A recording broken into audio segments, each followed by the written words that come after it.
What's good, everybody? It's your boy Tico on Blitz, back at it again with another video. And today we are going to be taking a look at the armor profile and statistics of the new Tier 10 Italian Heavy, the RINOCERONTE. Wargaming has just released a post specifically for that purpose on their Instagram page, so we are going to check it out and see what the stats are and the armor profile. It's technically when it's used hold down against 3 varieties of tanks, but anyways, we'll just get right into it. Prepare yourself to research the new Italian tanks in the next update. You'll need 60,500 XP on the P43 to research the first new Italian heavy tank, Carro di Assalto P88. The top of the line RINOCERONTE. Sorry about the little wedge on the screen as well. Instagram's really strict with their screening and all of that, you know what I mean? It's really more overused for mobile devices, so there's really no individual way that I can expand the screen or whatnot. Sorry about that, guys, by the way. Short disclaimer. Strongest points are its comfortable gun with. Alright, so here are these official statistics of the RINOCERONTE. Sorry I paused a little too late so you can barely see the hit points right there, but it'll have 2,350 hit points. And here is the armor profile. So, starting off with the turret armor, its frontal turret is going to have upwards of 205mm thick, and its frontal hull is going to have 130mm thick.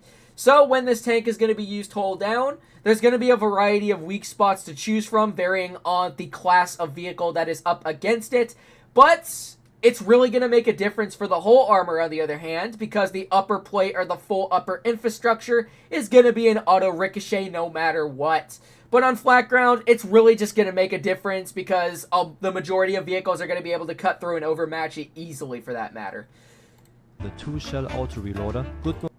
So it does say that it is a 2-shell auto reloader. It might be 3 on PC if I'm not mistaken, or console. I haven't really been paying attention, so correct me if I'm wrong. So anyways, so let's see. So it is an auto reloader. We all know that because it's Italian. Duh. So it's going to have 3.3 second reload between shots, and its first shell is going to feature 10.28 and 8.81. But the shells are going to be automatically reloaded at the start of the battle, so nothing I can really handle. So that really just comes into play when you just shoot all your shells and then you're trying to do as much as you can to the enemies, for that matter of fact. So anyways, the average penetration factors right here. I do hear that they're also changing a lot of the equipment factors that go into the game. So calibrated shells would probably be the instance of this matter. So anyways, 257mm of standard pen, 320 on the premium, and 65 on the high explosive.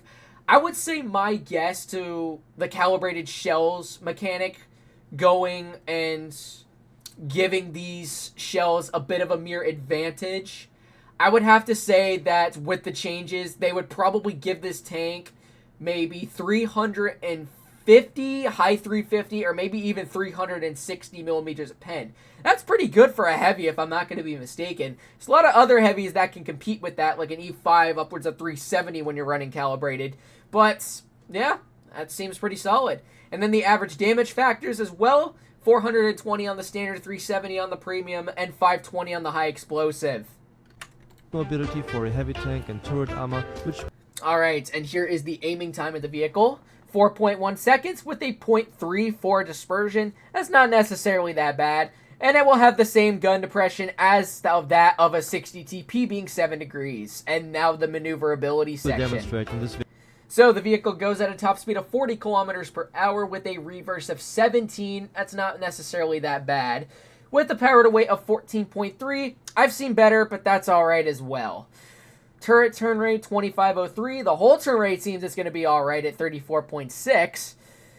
Alright, and now comes the fun part. This is where they are going to demonstrate the hold down armor profile using 3 classes of tanks. This one being the Grill 15 being a tank destroyer.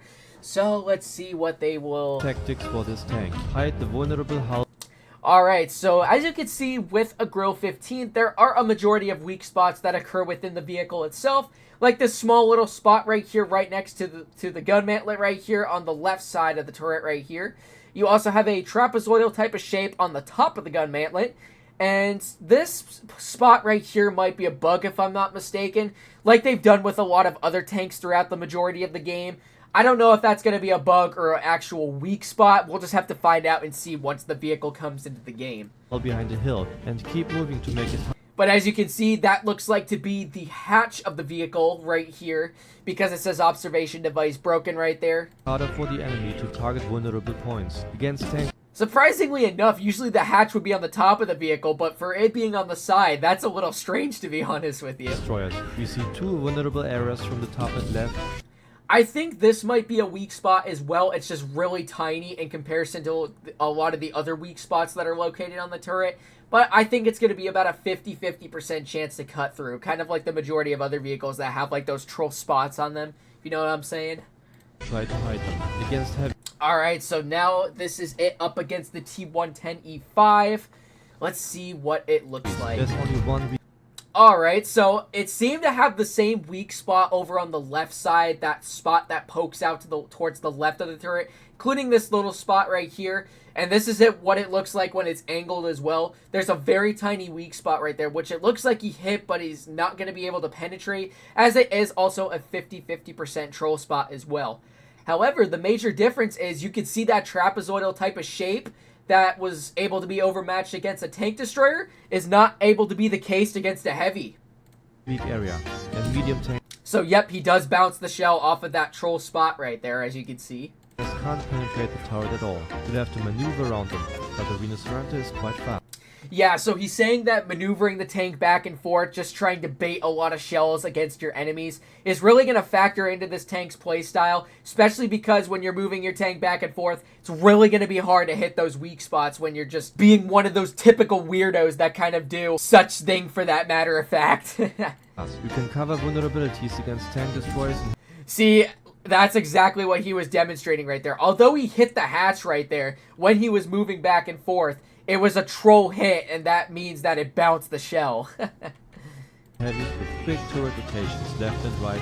Alright, and finally, this is what the armor profile will look like against a medium, this one being the M48 patent. Conclusion. Play.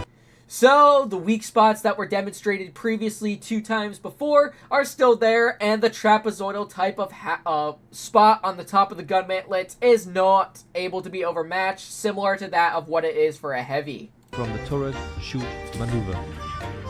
Prepare yourself.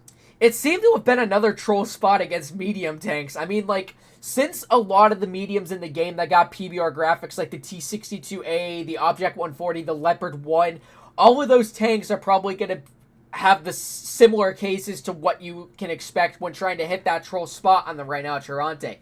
What you just saw or just witnessed with the M48 patent trying to hit that weak spot. But I don't want to get further in depth to anything that the vehicle has going for it, as I do want to wait, and I am very excited for the update to come out in the near future. Although I myself do not know when the update is going to come out, but my guess is probably within another 2 weeks or so. But other than that, hopefully you guys did end up enjoying today's video. On the other hand, if you did, make sure to like, comment, and subscribe to my channel. And make sure to turn on those bell notifications so you be notified whenever I upload any new videos. And I hope to see you guys in the next one. Peace out, y'all.